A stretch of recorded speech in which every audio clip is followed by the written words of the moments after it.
بسم اللہ الرحمن الرحیم۔ ایک شبہ اور اس کا ازالہ۔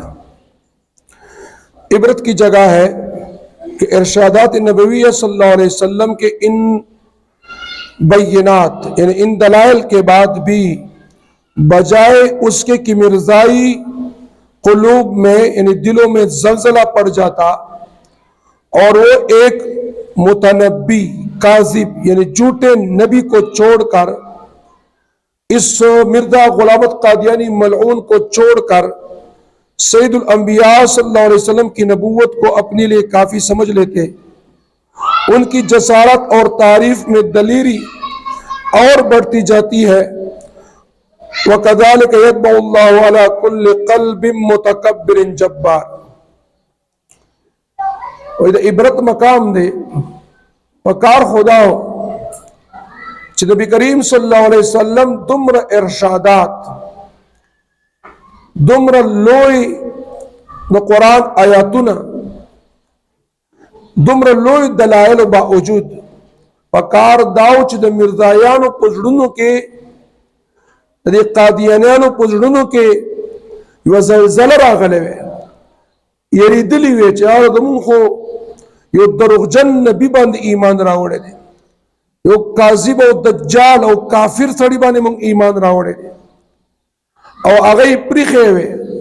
او نبی کریم صلی الله علیه وسلم خاتم النبیین صلی الله علیه وسلم باندې ایمان کافی ګڼلی دی۔ پکار خدا ہو خود دوی جسارت وګوره د دوی د اسلام او د قرآن مجید د آیاتونو او د احادیث مبارکو د هغې خلاف تحریف او بہادری وګوره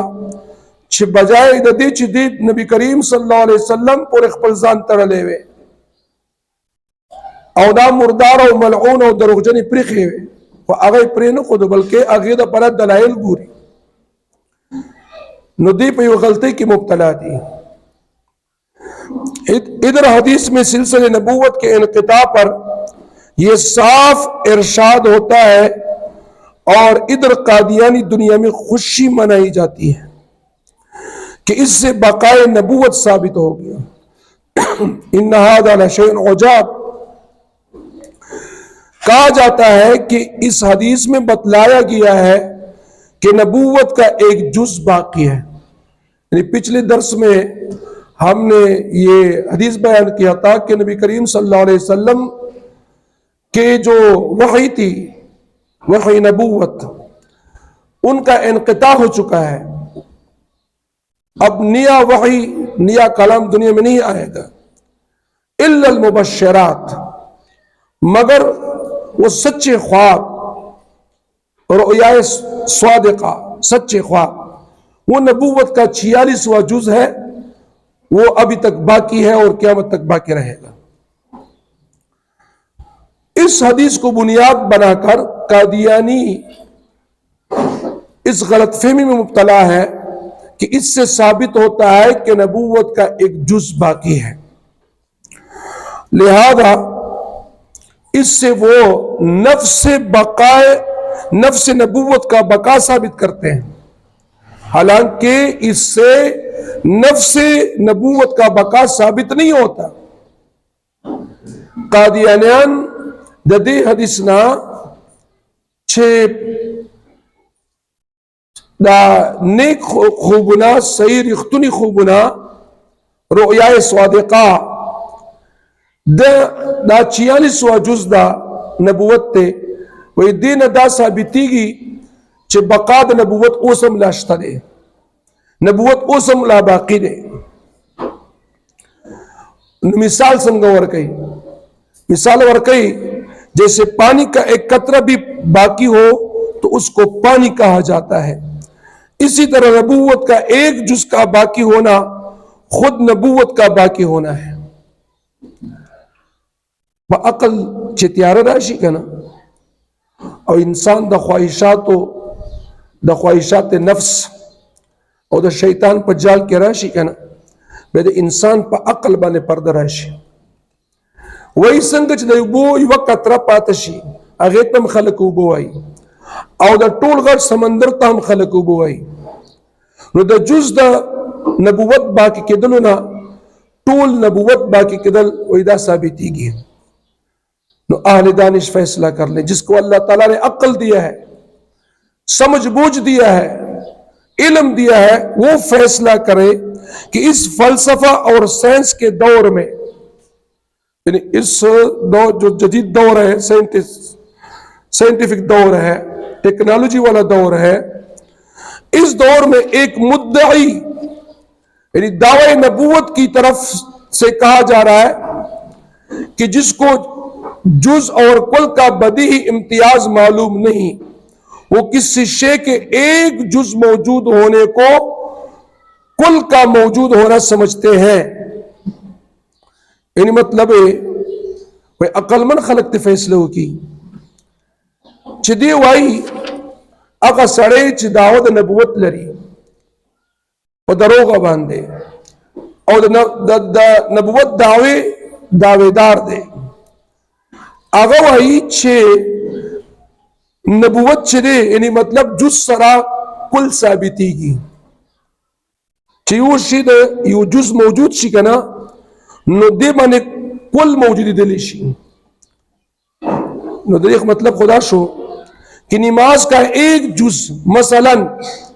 تکبیر تحریمہ اللہ اکبر کو پوری نماز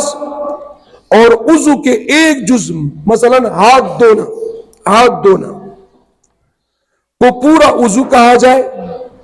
یا کو پکار دادا جو سڑے دے بس جماعت تراضی اور تکبیر تحریمہ یو فرض دے ادا کئی او بطول مزدی وشی. یا کو پکار دا چې دام نه سکی دلې ټول لمونځ دې ورسره ثابت شي چې د ټول لمونځ وکړه نه هلته څه وایي چې په جز باندې کل نه ثابتېږي، ټول فرایض واجبات به ادا کوي نو هله به لمونځ کېږي. بیا بل یو سړی دی اودس کوي، اودس کې صرف لاس مینځي او بس وایي ما اودس وشو، خلک به ورسره ومني. یعنی مطلب دا ده چې صرف لاس مینځل دا ټول اودس کېدلی شي؟ نه. اوس لاس مینځل پکې جز دی، څلور فرض دی په اودس کې، لاس مینځل تر څنګلو پورې دا پکې یو فرض دی.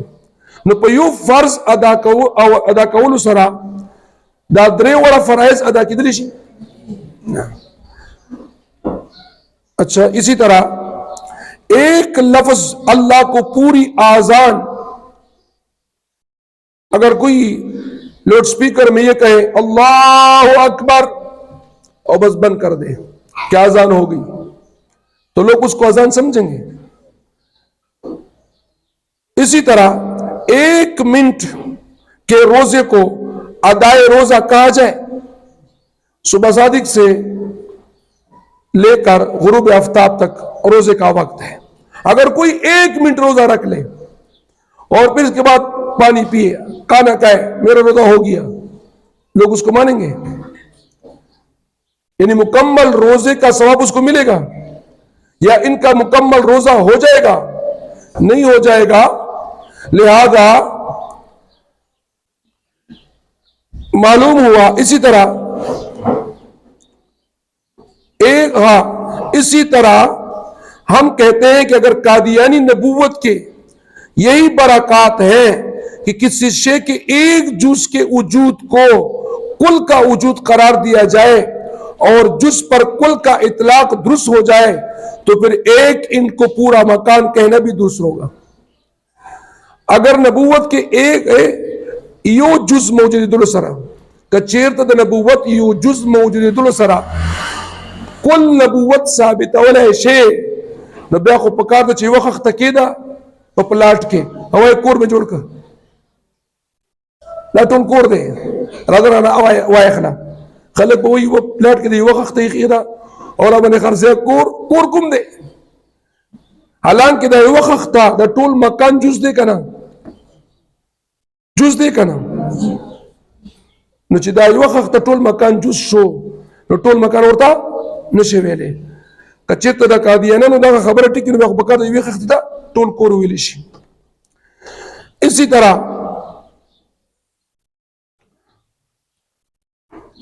کھانے کے 20 اجزاء میں سے ایک جز نمک ہے تو نمک کو کانا کہنا بھی روا ہوگا.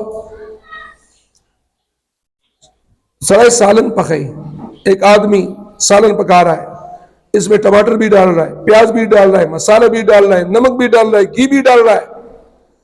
20 قسم کے اجزاء کو ملا کر سالن تیار کرتا ہے. اگر ایک جز سے پورا سالن ثابت ہو سکتا ہے تو پھر نمک کو رکھو مہمان کے سامنے اور کہو کہ میں نے سالن رکھا ہے، کہو یا کو میلمت مخامخ مال کا کیدا او نور سالن مو تکي خدا وې دا سالن جوس دی او دا سالن دی خورای نو میلمه بسوي چې مازغه دي خراب دي مال کا دي کې خود راته وای چې سالن خورا لکه څنګه چې په یو جوس په سالن کې یو جوس راخستلو شرا ټول سالن نه ثابتيږي. اسی طرح نمک کو پلاؤ اور پلاؤ کو نمک کہا جائے تو کوئی غلطی نہ ہوگی. پھر تو شاید ایک داغا کو کپڑا کہنا بھی جائز ہوگا. دیکھو دا کاٹن یو تار راوالا کپڑے اور دکاندار یو دا در گز یو گز دو گز کپڑا میں در کڑا اب وہی بڑا سڑے تار دے رہا کو خدا نے بھی خوبا سا تار دے رہا کو کدی تو کپڑا سنگا ہے تو تم بولتا ہے جوز دا کنا گل کل پہ ثابتی گی نہ وہ دا فلسفہ زان سر کردا وا یو تار دے رہا کا ماتا وای تار میں در کو دے سرا بتاو لگے دا چھ پا عرض کے جوز سر کل نثابتی گی. ایک انگلی کے ناخن کو انسان اور ایک رسی کو چارپائی بھی کہا جائے تو انسان یہ نک رہا والا نک نک تو انسان میں رشی حالانکہ انسان کا جز ہے ان کی باڈی کا جز ہے ان جسم کا جز ہے. تو اسی طرح ناخن سامنے رکھو چیئر پہ کا انسان آیا ہے. میں کو پکار دے رہا تھا چھ سکول تبار معشوم نکان لے گل چاہ ویخت لے گل پہ چیئر پہ ٹیچر تا پراتو اٹینڈنس وشو ایک ناخن کو پورا انسان لوگ نہیں مانتے. اسی طرح ایک رسی کو پورا مکمل چارپائی لوگ پڑے خرسوا اوائے کٹ میتر بانے خرس کو کٹ میتر بانے خرس کو اللہ وہی پڑی طرح بانے خرس کرے کٹ نہ دے نہ دا کٹ یو جز دے. اور ایک میخ کو کوار بھی مطلب یہ کہ یو میخ راوالا او دا توائی دا دروازہ دا ٹیبل دے اللہ کوئی میخ تیرا بانے خرس کو لیکن دا جز دے دا میز جز دے کنا ٹول میز پہ ثابتی گی دا میز والا لوگ آپ سے مانیں گے نہیں مانیں گے. نبوت ہو تو ایسی کہ تمام بدیہیات ہی کو بدل ڈالے. بس اگر ایک اینٹ کو مکان نمک کو پلاؤ اور ایک داغا کو کپڑا اور ایک رسی کو چارپائی اور ایک میخ کو کوار نہیں کہہ سکتے تو نبوت کے 46ویں جز کو بھی نبوت نہیں کہہ سکتے. کچیرتا دے مال کے تا پولاو دے مال کے تا سالن یو پڑی تا کٹ یو تار تا پورا کپڑا نشویلے نو دقا شانتا دا نبوت 46واں جز تا مکمل نبوت نشویلے. رہی پانی کی مثال کہ اس کا ایک قطرہ بھی پانی کہلاتا ہے اور پورا سمندر بھی پانی کہلاتا ہے. قادیان دا دلیل پیش کہے نا چیو قطرے تم اساس کی تم بوائی اور پورے سمندر تم سوئی وہ بوائی. سو ایک جدید مرزائی فلسفہ ہے کہ عقل مندوں نے پانی کے ایک قطرے کو پانی کا ایک جز سمجھ رکھا ہے حالانکہ پانی کا ایک قطرہ بھی ایسا ہی مکمل پانی ہے جیسا کہ ایک دریا. جو شخص علم کے ابجد سے بھی واقف ہو الف بات آسان سوچے واقف ہوئی وہ جانتا ہے کہ پانی کے ہر قطرے میں اجزاء مائیہ پورے موجود ہیں پورے. فرق اتنا ہے کہ سمندر میں پانی کے اجزاء زیادہ ہے اور قطرہ میں کم مقدار میں ہے مگر اس کا انکار نہیں کیا جا سکتا کہ قطرے میں پانی کے دونوں اجزاء جن کا جدید فلسفہ ہائیڈروجن اور آکسیجن پانی کا فارمولا کیا ہے؟ H2O. تو جس طرح تنہا ہائیڈروجن کو بھی پانی کہنا غلط ہے اور تنہا آکسیجن کو بھی پانی کہنا غلط ہے. یہ سڑے آکسیجن راوڑی گیس وہی وہ میں راوڑی وہ ویس کا وہ بس کے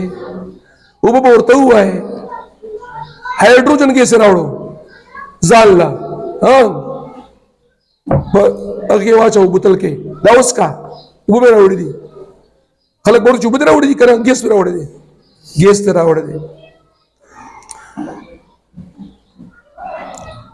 اسی طرح نبوت کی کسی جز کو نبوت کہنا بھی غلط ہے. دیس ساس کی تم ابوائی پورا سمندر تم ابوائی ہو پدے کے اجزاد ابو کم دی ساس کی کے اور پا سمندر کے بیا ابو دا دو گیسون نہ جوڑا دا ہائیڈروجن اور اکسیجن نو زال اکسیجن یو جز دے دا ابو ارتوائی خلق نا ہائیڈروجن یو زال جز دے دا گیس دا ابو نو ہائیڈروجن گیس تا زال سوک ابوائی نو دقشانتا دا نبوت 46واں حصے تا مکمل نبوتا. معلوم ہوا کہ قادیانی اپنی غلط فہمی اور کمکلی اور بے وقوفی کے اندر مبتلا ہے کہ وہ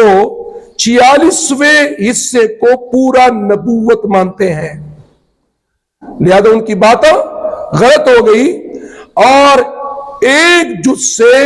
کل مکمل وہ چیز ثابت نہیں ہوتی جیسے کہ مثالیں ہم نے دی. لہذا اس سے ثابت ہوا کہ قادیانی جو خوشی مناتے ہیں اس حدیث کو سن کر ان کی خوشی ہم نے غم میں تبدیل کر دی کہ آپ کی جہالت ہے آپ کی لا علمی ہے کہ آپ ایک جز سے پورا کل مراد لیتے ہیں حالانکہ دنیا کے اندر بہت سی چیزیں ہیں جس کا جز مراد لینے سے کل مراد نہیں لیا جاتا.